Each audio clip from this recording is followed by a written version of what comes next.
Life ట్రూత్లో life truth ఒకటి, మనిషి పండ్లను ప్రతిరోజు తినకుండా శుభ్రంగా పండ్లను కడుక్కొని ప్రతిరోజు బ్రేక్ఫాస్ట్లోను ఈవినింగ్ టైంలో సాయంకాలం పండ్లను తినకుండా వదిలి కచోరీ సమోసాలను తింటాడు. దానివల్ల అనారోగ్యంతో ఆసుపత్రికి వెళ్తాడు.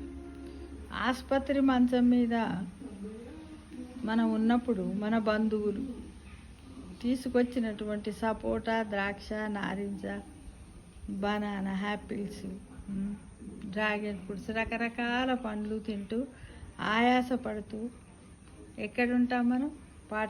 మనం ఎక్కడుంటాం? హాస్పిటల్ బెడ్ మీద ఉంటాం. అవన్నీ తీసుకొచ్చిన మన బంధువులు ఏం చేస్తారు? బయట కూర్చొని, ఆసుపత్రి బయట కూర్చొని మళ్ళీ వాళ్ళు ఏం చేస్తారు? సమోసా, కచోరీ తింటారు. సమోసా, కచోరీ మనం ఏ విధంగా అయితే తిన్నాము, ఏంటిది జంక్ ఫుడ్లను తినే మనం ఆసుపత్రి పాలయ్యాము.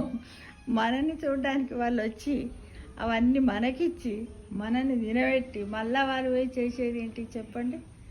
మళ్ళీ వాళ్ళు కూడా మనలాగానే మిర్చి, బజ్జీ, జంక్ ఫుడ్ తింటారు. బయట ఫుడ్ తినడం వల్ల వాళ్ళు కొద్ది రోజుల తర్వాత మళ్ళీ హాస్పిటల్కి వస్తారు. అప్పుడు మళ్ళీ మనం ఏం చేస్తాం? మనం పోయి మొన్న వాళ్ళు మనకొచ్చి పండ్లు తెచ్చి ఇచ్చారు కదా, మళ్ళీ మనం పోయి వాళ్ళని పరామర్శించి మళ్ళీ వాళ్ళు పండ్లకి ఇస్తాం. అంటే ఇది జీవితంలో ఒక చక్రంలాగా తిరుగుతున్నాయి. మిగతావన్నీ కూడా భ్రమలే. జీవితంలో చక్రంలాగా ఇది ఒక ఎగ్జాంపుల్ చెప్తున్నాను. మిగతా ఏవి జరిగినా కూడా అవి మళ్ళీ మనకు చుట్టూ తిరిగి చక్రంలాగా మన వైపే వస్తాయి. భూమి గుండ్రంగా ఉంటుంది అన్నట్టుగా వస్తాయి. అంటే మనం ఒకవేళ ఇతరులను మనము ఈర్ష్య, రాగద్వేషాలతో అసహించుకుంటే అవి ఎప్పటికైనా మళ్ళీ మనకు వస్తాయి అనేది జ్ఞాపకం ఉంచుకోండి. ఎవరినైనా మనం అనవసరంగా తిట్టి మనసు బాధ పెడితే మళ్ళీ అవి మనకు వస్తాయి. ఈ విషయాన్ని మట్టుకు మనము మర్చిపోవద్దు ఫ్రెండ్స్.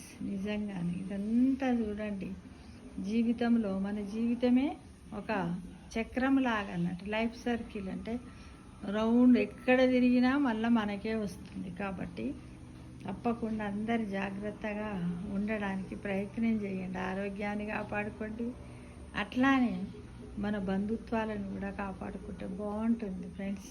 ఓకేనా?